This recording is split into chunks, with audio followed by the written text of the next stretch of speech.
प्यारे बच्चों, नेक्स्ट हमारा टॉपिक है Gibbs law of gases volume और हम Gibbs law of combining volumes. तो ये लॉ गिब्स ने दिया 1808 में, बहुत ही सिंपल लॉ है। ये लॉ क्या कहता है, जब गैसेस आपस में रिएक्ट करती हैं वो इन टर्म्स ऑफ वॉल्यूम रिएक्ट करती है, ना कि मास की फॉर्म में। तो लॉ सिंपल सा है, कहता है जब गैसेस आपस में रिएक्ट करेंगी वो किस फॉर्म में रिएक्ट करेंगी, इन टर्म्स ऑफ वॉल्यूम रिएक्ट करेंगी, और उनकी वॉल्यूम की रेशो आपस में क्या रहेगी, सिंपल रेशो रहेगी। इन केस अगर प्रोडक्ट जो है वो भी गैसीय स्टेट में जाता है, अगर वो भी गैस बनता है, उस केस में जो रेशो होगी वॉल्यूम्स की, रिएक्टेंट की वॉल्यूम और जो प्रोडक्ट है उनकी वॉल्यूम की जो रेशो हम लेंगे आपस में, वो रेशो क्या होगी, सिंपल रेशो होगी। कंडीशन इसमें अप्लाई होती है कि जितनी भी आपने मेजरमेंट्स करनी है वो under similar condition of temperature and pressure करनी है। ये नहीं कि आपने एक रिएक्टेंट लिया है, कोई रिएक्टेंट ए है, उस गैस है, उसकी वॉल्यूम आप नोट कर रहे हो, उसका प्रेशर नोट कर रहे हो, टेम्परेचर आपने रखा है 25 डिग्री, फिर दूसरी गैस आपने ले ली, उसकी जब आप वॉल्यूम मेजर कर रहे हो, टेम्परेचर आपने रख दिया 40 डिग्री, उस समय जो लॉ अप्लाई नहीं होगा। लॉ तभी अप्लाई होगा अगर कंडीशन सेम है, टेम्परेचर सेम है, प्रेशर सेम है, उस समय आप मेजर करोगे, उस समय कैसे रिएक्ट करोगे। तो ये करते कैसे हैं, जब हम कोई रिएक्शन करते हैं, दो गैस है, एक गैस ए है एक गैस बी है, उनको रिएक्ट करना है, तो हम क्या करते हैं, कोई कंटेनर ले लेते हैं, कोई वैसल ले लेते हैं, इस तरह से लेते हैं कि उस समय उसका हम टेम्परेचर क्या रख दें, कांस्टेंट, किसी थर्मोस्टेट पे रख दें, टेम्परेचर कांस्टेंट रख दें, प्रेशर भी हम क्या करते हैं उसको ऊपर से कवर कर दें, जहाँ अंडर एटमॉस्फेयर जो है वो तो कांस्टेंट ही प्रेशर है, तो under constant pressure and temperature हम जब कैरी करेंगे तभी कंडीशंस क्या होंगी, सिमिलर होंगी। तो अंडर सिमिलर कंडीशन जब लॉ अप्लाई होता है तो स्टेटमेंट देख लीजिए, when gases react together they always lose one volume. जब गैसेस आपस में रिएक्ट करती है वो हमेशा किस फॉर्म में रिएक्ट करती है, in terms of volume which bear a simple ratio to one another. जिनकी आपस में रेशियो क्या होगी, सिंपल होगी। वॉल्यूम की रेशियो लेनी है, वो आपस में क्या होगी, सिंपल होगी। और अगर आपका प्रोडक्ट जो है वो भी गैस बनकर, तो उसकी वॉल्यूम के साथ भी रेशियो क्या होगी, सिंपल होगी। If these are also gases, provided condition है, provided all measurements of volumes are done under similar condition of temperature and pressure। तो जब आप वॉल्यूम मेजर कर रहे हो उस समय टेम्परेचर और प्रेशर जितने भी, अगर आपके रिएक्टेंट ए बी और प्रोडक्ट है सी, सभी की जब मेजरमेंट कर रहे हो उस समय टेम्परेचर सेम होना चाहिए, प्रेशर क्या होना चाहिए, सेम होना चाहिए। तो this is Gibbs law of combining volume. जैसे एग्जांपल के तौर पर हम देखते हैं, जैसे हाइड्रोजन गैस है और क्लोरीन गैस है, ये जी इसमें लिखा हुआ मैंने, ये बता रहा है गैसीय स्टेट में है। Hydrogen gas chlorine gas react कर रही है, क्या बन रहा है, एक्सियल गैस बन रही है। तो वॉल्यूम कहां से बन रहेगा, यहाँ जो कोफिशिएंट है, जब यहाँ पे कुछ भी नहीं लिखा हो तो दिस इज वन, आपने 10th में क्वाड्रेटिक इक्वेशन की होगी, वहां पे आप देखते थे ax² + bx + c = 0। तो a b क्या होते थे, कोफिशिएंट होते थे। यहाँ पे भी वही है, यहाँ पे 1 है, अंडरस्टूड है, यहाँ 1 है, यहाँ पे भी 1 है, यहाँ पे कितना 2 है। तो ये 1 वॉल्यूम, ये 1 वॉल्यूम, ये 2 वॉल्यूम। तो रेशियो क्या आ जाएगी, इसकी और इसकी रेशियो 1:1, सिंपल रेशियो है। प्रोडक्ट भी आपका क्या है, गैस है, तो इसके साथ भी ले सकते हैं, तो क्या आएगी 1:1:2। तो ये भी क्या सिंपल रेशियो है। फ्रैक्शन में तो आ रही है कि 1.2 1.3 ऐसे नहीं आ रही है, होल नंबर्स में 1:1:2। तो ये क्या है, सिंपल रेशियो है। अनदर एग्जांपल आप ले सकते हैं, नाइट्रोजन गैस और हाइड्रोजन गैस आपस में रिएक्ट करते हैं, क्या बनता है, अमोनिया गैस बनती है। यहाँ पे 1 वॉल्यूम है, 3 वॉल्यूम है, और ये कितना बन रहा है, 2 वॉल्यूम बन रहा है। तो अगर इनकी रेशियो लेते हो आप, ये भी गैसेस है, ये भी गैस है, आप इनकी रेशियो भी ले सकते हो। इनकी रेशियो क्या आएगी, 1:3। और अगर ये भी देना चाहते हो क्या आएगी, 1:3:2, 1:3:2। ये भी क्या है, सिंपल रेशियो है। तो ये सिंपल सा लॉ है। इसमें आप अनदर एग्जांपल ले सकते हो, आपकी अपनी मर्जी है। जैसे आप hydrogen gas plus O2 gas, ये आप लोगे hydrogen gas plus O2 gas, तो क्या बनेगा, स्टीम बनेगी, H2O गैस। तो यहाँ पे ये ऑक्सीजन एक है, यहाँ 2 है, इसको बैलेंस करने में 2 क्लियर करना पड़ेगा। तो ये आ जाएगा, बैलेंस हो गया। अपनी हाइड्रोजन यहाँ पे 4 होंगे, यहाँ पे 2 ही है, तो 2 से मल्टीप्लाई कर दो तो 4 हो गए। अब देखिए ये 2 वॉल्यूम है, ये 1 वॉल्यूम है, और ये 2 वॉल्यूम है। अगर रेशियो आप लोगे तो क्या आएगी, ये भी गैस है, ये भी गैस है, ये आएगी 2:1। अगर ये भी गैस है, इनफैक्ट है ही गैस है, सी बन गई गैस है, इसके साथ भी रेशियो क्या आएगी। तो this is a simple ratio, which is a simple ratio, simple ratio. तो तो यही लॉ कहता है कि रेशियो जो होगी वॉल्यूम्स की वो क्या होगी, सिंपल रेशियो में होगी। ऐसा नहीं होगा 1.2 वॉल्यूम 1.3 वॉल्यूम के साथ एक्ट करेगी, ऐसा कभी नहीं होगा। हमेशा दो नंबर्स में वॉल्यूम जो है वो आपस में कंबाइन होंगी। बच्चों नेक्स्ट हमारा टॉपिक है पार्टिकुलर नेचर ऑफ मैटर, यानी इसको हम concept of atom and molecules भी कह सकते हैं। तो मैटर की नेचर क्या है, बेसिकली अभी आपने पढ़ा क्या है, लॉज ऑफ केमिकल कंपोजिशन पढ़े पीछे आपने, फिर मैंने एटम और मॉलिक्यूल इनिशियली पहले ही बता दिया था। मैटर क्या होता है, मैटर की क्लासिफिकेशन पढ़ी आपने, केमिकल क्लासिफिकेशन पढ़ी, फिजिकल पढ़ी, एलिमेंट, कंपाउंड, मिक्सचर, बहुत सारा पढ़ा आपने। अब ये एलिमेंट जब प्रैक्टिकली देखे जाते हैं, डिफरेंट एलिमेंट हैं, जैसे कॉपर है उसकी नेचर अलग है, गोल्ड की नेचर अलग है, आयरन की अलग है, आप खुद ही देख सकते हैं।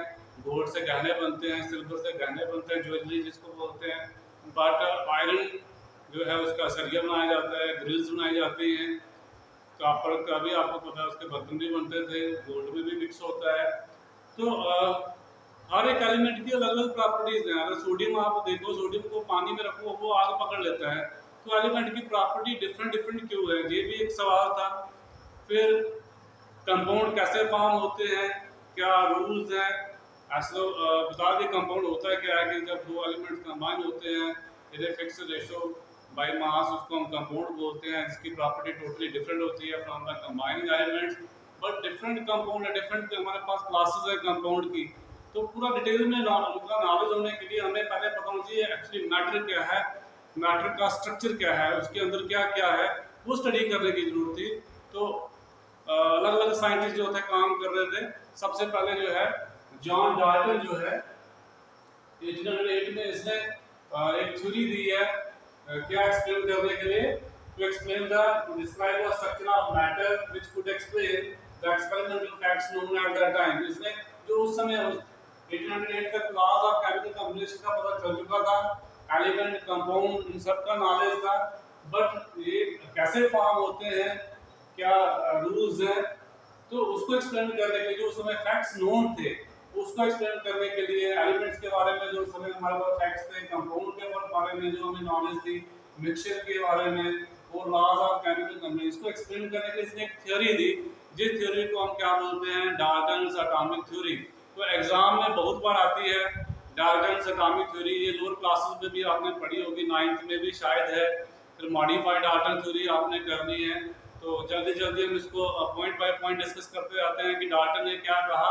तो डाल्टन ने इसको थ्योरी दी है जो इसको एक्सप्लेन करने के लिए कि एलिमेंट कैसे बना होगा, एलिमेंट कंपाउंड कैसे फॉर्म होंगे, मैटर का स्ट्रक्चर कैसा है, केमिकल कॉम्बिनेशन जो है, लॉज ऑफ केमिकल कॉम्बिनेशन कैसे एक्सप्लेन करने हैं, ये सारा एक्सप्लेन करने की उसने एक थ्योरी दी।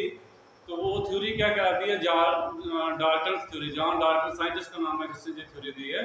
तो 1808 में दी है। मेन पोस्टुलेट का मेन पॉइंट्स क्या हैं थ्योरी के, पहला इसने कहा कि जो मैटर होता है, matter is made up of extremely small individual particles. इसने कहा मैटर जो है वो छोटे छोटे इंडिविजुअल, बहुत छोटे, एक्सट्रीमली बहुत छोटे इंडिविजुअल जिसको और ज़्यादा डिवाइड नहीं कर सकते हैं, और छोटे छोटे पार्टिकल का बना होता है, जिनको हम क्या बोलते हैं, एटम्स बोलते हैं। बट लेटर ऑन हमने एटम की डेफिनेशन अलग से स्टडी करनी है। बेसिकली एटम सबसे छोटा पार्टिकल नहीं होता है, मैंने आपको पहले ही बताया कि एटम भी जो है वो नियर अबाउट 36 सब एटॉमिक पार्टिकल का बना होता है, जिसमें मेन 3 पार्टिकल हैं जिसको हम फंडामेंटल पार्टिकल्स बोलते हैं एटम्स के, वो इलेक्ट्रॉन, प्रोटॉन और न्यूट्रॉन है। बट इस थ्योरी के हिसाब से डाल्टन ने कहा कि एटम जो है वो सबसे छोटा पार्टिकल है जिसको हम और आगे डिवाइड नहीं कर सकते हैं। जैसे मेरे हाथ में अगर ये पेन है, इसको मैं तोड़ दूं और तोड़ दूं और तोड़ते जाऊं, एक स्टेज ऐसे आएगी जब इसको मैं तोड़ नहीं पाऊंगा हाथ से, फिर मैं पत्थर से तोड़ूंगा इसको, फिर कोई हमारे पास मशीन होगी या थोड़े से उसको तोड़ूंगा, फिर भी एक स्टेज आएगी जब हमसे ये आगे फर्दर डिवाइड नहीं हो पाएगा। तो उसको इसने क्या नाम दे दिया, डाल्टन ने क्या नाम दिया, एटम कहा उसने। दूसरा इसने कहा कि सेम एलिमेंट के जितने भी एटम्स होंगे, जैसे एलिमेंट है उसको भी तोड़ते जाएंगे तो अल्टीमेटली डाल्टन के हिसाब से हमें क्या मिलेगा, एटम मिलेगा। ऐसे हाइड्रोजन का भी क्या मिलेगा, एटम मिलेगा। सोडियम का भी हमें लास्ट में क्या मिलेगा, एटम मिलेगा, इस थ्योरी के हिसाब से। तो उसने कहा अगर सेम एलिमेंट है उसके जितने भी एटम होंगे, जैसे आपने इतना सा पीस आपने ले लिया, उसको तोड़ते जाइए, तो एक ही एटम थोड़ी बनेगा, जब आप तोड़ोगे डाल्टन के हिसाब से नंबर ऑफ एटम्स बनेंगे, जिनको आप आगे तोड़ नहीं पाएंगे, छोटे छोटे हिस्से बनेंगे। तो इसने कहा कि एक एलिमेंट के जितने भी एटम्स होंगे वो आइडेंटिकल होंगे, एक जैसे होंगे, उनकी शेप, उनकी वॉल्यूम, उनका साइज वो दिखने में एक जैसे होंगे, अलग अलग दिखने में नहीं होंगे। और डिफरेंट एलिमेंट्स के जो एटम्स होंगे, जैसे सिल्वर है और गोल्ड है, इनके एटम्स आपको अलग दिखाई देंगे, इनकी शेप, इनका साइज, इनका मास जो है वो अलग दिखाई देगा। तो यही दूसरा और तीसरा पोस्टुलेट है, atoms of same element are identical in all respect में हमने क्या कहना है कि साइज उनका सेम होगा, शेप सेम होगी और मास भी एक जैसा होगा। तो एक ही एलिमेंट के सभी एटम जो है वो एक जैसे होंगे। तीसरा जो पोस्टुलेट है कि डिफरेंट एलिमेंट्स के अगर एटम्स हैं तो उनका साइज, मास, वॉल्यूम वगैरह क्या होगी, डिफरेंट होगी, और उनकी केमिकल प्रॉपर्टीज भी क्या होंगी, डिफरेंट होगी। फोर्थ पोस्टुलेट कहता है कि एटम जो है सेम या डिफरेंट एलिमेंट्स के आपस में कंबाइन होते हैं, और जो कंबाइन होके बनता है उसको हम क्या बोलते हैं, कंपाउंड एटम। तो फोर्थ पोस्टुलेट है डाल्टन का, एटम्स ऑफ सेम और different elements combine together to form compound atoms or become molecule भी बोलते हैं या simply compounds बोलते हैं। फिफ्थ पोस्टुलेट है when atoms combine with one another to form compound atom। ऊपर तो उसने क्या दिया कि एटम सेम या डिफरेंट एलिमेंट्स के आपस में कंबाइन होते हैं, क्या बनाते हैं, कंपाउंड बनाते हैं। बट नेक्स्ट इसने कहा कि जो अब कंबाइन होंगे एटम्स वो हमेशा होल नंबर्स में कंबाइन होंगे, आधा एटम, डेढ़ एटम, पूरा एटम इस तरह से कभी कंबाइन नहीं होगा, हमेशा होल नंबर में एटम जो है वो कंबाइन होंगे, 1 2 3 4 इस तरह से एटम जो है वो कंबाइन होंगे। वो नेक्स्ट पोस्टुलेट है। तो when atoms combine with another to form compound atom they do so in simple whole number ratios. Simple whole number ratio तभी आएगी जब वो होल नंबर्स में कंबाइन करेंगे। तो रेशो क्या हो सकती है, दो एटम जब कंबाइन हो रहे हैं 1:1, एक एटम एक का दूसरे का भी एक एटम, एक का एक एटम दूसरे के दो एटम, एक के दो एटम दूसरे के तीन एटम, तो रेशो इस तरह से 1:1, 2:3, 1:2 इस तरह से रहेगी। तो ये था फिफ्थ पोस्टुलेट। सिक्स्थ पोस्टुलेट क्या है, atoms of two elements may combine in different ratios. कहता है दो एलिमेंट्स के एटम जब कंबाइन होते हैं जरूरी नहीं है वो एक ही कंपाउंड बनाए, डिफरेंट रेशियो में कंबाइन हो सकते हैं और एक से ज्यादा कंपाउंड भी फॉर्म हो सकता है। सिंपलेस्ट एग्जांपल हम देते हैं, जैसे हाइड्रोजन और ऑक्सीजन जो है, अगर हाइड्रोजन एक और एक ऑक्सीजन 1:1 रेशियो में कंबाइन करते हैं तो हाइड्रोजन पेरोक्साइड फॉर्म होती है। बट अगर 2:1, अगर दो हाइड्रोजन और एक ऑक्सीजन एटम कंबाइन होता है तो 2:1 रेशियो में जब कंबाइन होता है तो वाटर फॉर्म होता है। तो एटम देखिए दो डिफरेंट एलिमेंट के हैं, हाइड्रोजन के और ऑक्सीजन के एटम्स हैं। तो दो एटम कंबाइन हो रहे हैं, डिफरेंट रेशियो में कंबाइन हो रहे हैं। फर्स्ट में 1:1 है हाइड्रोजन पेरोक्साइड में, दूसरे में 1:2 है, दोनों कंपाउंड डिफरेंट हैं। तो यही पोस्टुलेट है, एटम्स ऑफ टू एलिमेंट्स में combine in different ratios to form more than one compound atom. ये नहीं कहना कि दो एलिमेंट्स के एटम कंबाइन होंगे तो एक ही कंपाउंड बनेगा। जैसे आप आगे जाके देखोगे ऑर्गेनिक केमिस्ट्री में आपने देखना है कार्बन और हाइड्रोजन कंबाइन होंगे नंबर ऑफ डिफरेंट रेशियोज में, और एक आपके पास मिलियंस में जो है कंपाउंड मिलेंगे, hydrocarbon, alkyne, alkyne, alkyne, aromatic hydrocarbon, उसमें सिर्फ कार्बन और हाइड्रोजन ही है, बट उनके एटम्स की कंबाइन होने की रेशियो क्या है, हर एक में आपको क्या मिलेगी, अलग मिलेगी। तो ये था sixth postulate, atoms of two elements may combine in different ratios to form more than one compound. For example, hydrogen and oxygen react in 2:1 ratio and 1:1 ratio to form water and hydrogen peroxide. Similarly, अगर हम sulphur और oxygen को आपस में combine करते हैं तो हमारे पास दो कंपाउंड मिलते हैं, एक सल्फर डाइऑक्साइड मिलती है SO2 और दूसरा मिलता है सल्फर डाइऑक्साइड। तो सल्फर डाइऑक्साइड में एक सल्फर है, दो ऑक्सीजन है, तो 1:2 रेशियो है।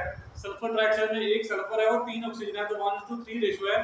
तो दो एलिमेंट दो डिफरेंट रेशियो में कंबाइन होकर एक से ज्यादा कंपाउंड फॉर्म कर सकते हैं। तो ये थी डाल्टन्स एटॉमिक थ्योरी। नेक्स्ट हमने करना है इसका 7th और 8th पोस्टुलेट। तो नेक्स्ट वाली स्लाइड में करते हैं। 7th पोस्टुलेट क्या है इसका, an atom is the smallest particle that takes part in a chemical reaction। तो सबसे छोटा पार्ट जो है जो केमिकल रिएक्शन में पार्टिसिपेट करता है वो क्या होता है, एटम होता है। एटम से छोटा पार्ट रिएक्शन में पार्टिसिपेट नहीं करता है। तो एटम एज ए होल जो है वो रिएक्शन में पार्टिसिपेट करता है, फ्रैक्शन में नहीं कि आधा एटम, डेढ़ एटम, इस तरह से एटम कंबाइन नहीं होते हैं। तो एटम जो है वो सबसे छोटा पार्टिकल है जो किसी रिएक्शन में पार्टिसिपेट करता है। एट जो है वो कहता है an atom can neither be created nor destroyed. तो एटम को ना तो आप खुद बना सकते हैं ना ही उसको खत्म कर सकते हैं। यूनिवर्स में ऑलरेडी डिफरेंट एलिमेंट्स एग्जिस्ट करते हैं, उसके एटम्स भी एग्जिस्ट करते हैं। आप खुद से उनको प्रिपेयर नहीं कर सकते और ना ही उनको डिस्ट्रॉय कर सकते हैं। एटम बेसिकली मैटर का सबसे क्या है, छोटा पार्टिकल है जो पार्टिसिपेट करता है किसमें, केमिकल रिएक्शन में। ये आपने याद रखना है। तो ये था main postulates of Dalton atomic theory. Next हमने इसमें करना है कि ये जो थ्योरी है ये कैसे एक्सप्लेन करती है डिफरेंट टर्म्स। बेसिकली हमें सबसे पहले इससे ट्राई करना है कि लॉज ऑफ केमिकल कॉम्बिनेशन को ये कैसे एक्सप्लेन करता है। तो वो करेंगे हम नेक्स्ट वीडियो में।